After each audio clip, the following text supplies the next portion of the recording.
सबसे पहले मैं कॉमरेड राजा का बहुत बहुत शुक्रिया अदा करना चाहता हूं कि आज उन्होंने हमारी पूरी टीम को इतने गर्मजोशी के साथ उन्होंने रिसीव किया और हमारी काफ़ी अच्छी चर्चा हुई। ये बिल्डिंग में मैं पहले खूब आता रहता था और उनकी पूरी टीम के साथ मेरा बहुत पुराना रिश्ता है।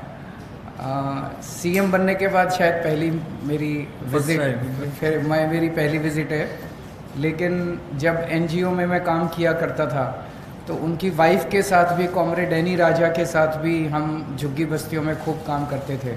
सो बहुत पुरानी दोस्ती है, बहुत पुराना रिश्ता है। आज वापस इस बिल्डिंग में आके पुरानी यादें भी ताज़ा हुई और बहुत अच्छा लगा आपसे मिलके एज ए सीएम। सो मैं बहुत बहुत शुक्रिया अदा करता हूँ कि सीपीआई ने अपना सपोर्ट अनाउंस किया है आम आदमी पार्टी नहीं, दिल्ली के लोगों के लिए।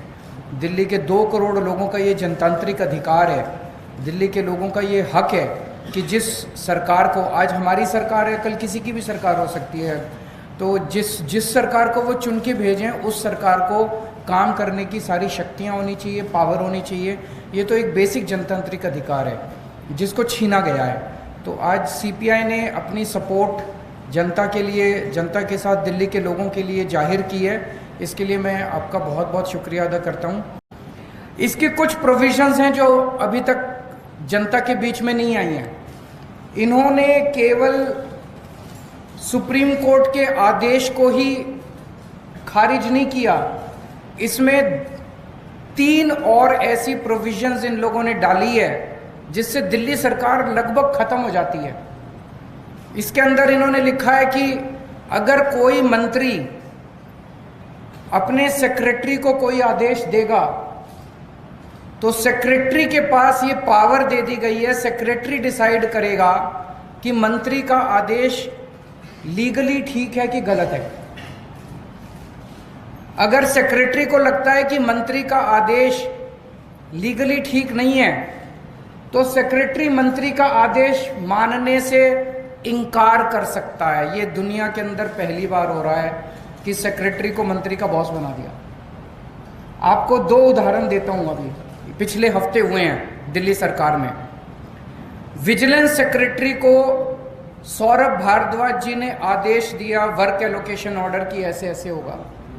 विजिलेंस सेक्रेटरी ने अपने आप को अब एक दिल्ली सरकार के अंदर इंडिपेंडेंट अथॉरिटी डिक्लेयर कर दिया है।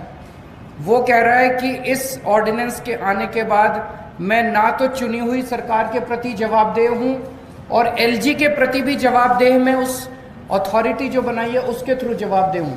तो डे टू डे फंक्शनिंग के लिए विजिलेंस सेक्रेटरी कह रहा है मेरा कोई बॉस नहीं है, now I am an independent authority. तो एक और केस के अंदर एक जगह झुग्गियां टूटी, जो हमारा दिल्ली सरकार का वकील था उसने कोर्ट में बहुत कमजोर दलीलें दी। ऐसा लगा कि वकील दूसरी पार्टी से मिला हुआ है। मंत्री ने आदेश दिया कि अगली हेयरिंग में हमें कोई अच्छा सीनियर एडवोकेट हायर करना चाहिए। तो सेक्रेटरी फाइल पे लिखती है कि वकील हायर करने का प्रेरोगेटिव सेक्रेटरी का है, मंत्री मुझे आदेश नहीं दे सकता कि कौन वकील हायर करना चाहिए, इसलिए आपका आदेश इलीगल है, मैं आपके आदेश को नहीं मानती। ऐसे सरकार कैसे चलाएंगे? अब तो हर सेक्रेटरी ये डिसाइड कर रहा है कि कौन सा आदेश लीगल है और जिसको मर्जी इलीगल डिक्लेयर कर देते हैं। बस अब सेक्रेटरी की डिसीजन फाइनल है, वो सुप्रीम कोर्ट, हर सेक्रेटरी सुप्रीम कोर्ट का जज बन गया है। एक और इसके अंदर प्रोविजन है कि दिल्ली सरकार में जितने कमीशंस हैं, जितनी अथॉरिटीज हैं, स्टैट्यूटरी अथॉरिटीज हैं, जितनी बोर्ड्स हैं, उन सब का गठन अब केंद्र सरकार करेगी। तो दिल्ली जल बोर्ड का गठन अब केंद्र सरकार करेगी, तो वही चलाएंगे फिर water sector. Delhi transport corporation का गठन अब केंद्र सरकार करेगी, तो वही चलाएंगे transport sector. Delhi electricity regulatory commission का जितने लगभग 50 से ज्यादा कमीशन और अलग अलग सेक्टर्स के, वो सारे अब केंद्र सरकार गठन करेगी। तो दिल्ली सरकार क्या करेगी? चुनाव क्यों कराते हो? तो ये बहुत ही खतरनाक अध्यादेश है। इसका जितना हम इसमें पढ़ रहे हैं, जितना इसके अंदर जा रहे हैं, उतना ये लग रहा है कि ये बहुत ही गलत नीयत के साथ बनाया गया है। भारतीय जनता पार्टी को दिल्ली की जनता ने कई बार हराया है, बार बार हराया है, और इतनी बुरी तरह से हराया है। एक बार 3 सीट दी 70 में से, एक बार 8 सीट दी 70 में से, उसके बाद एमसीडी के अंदर हराया।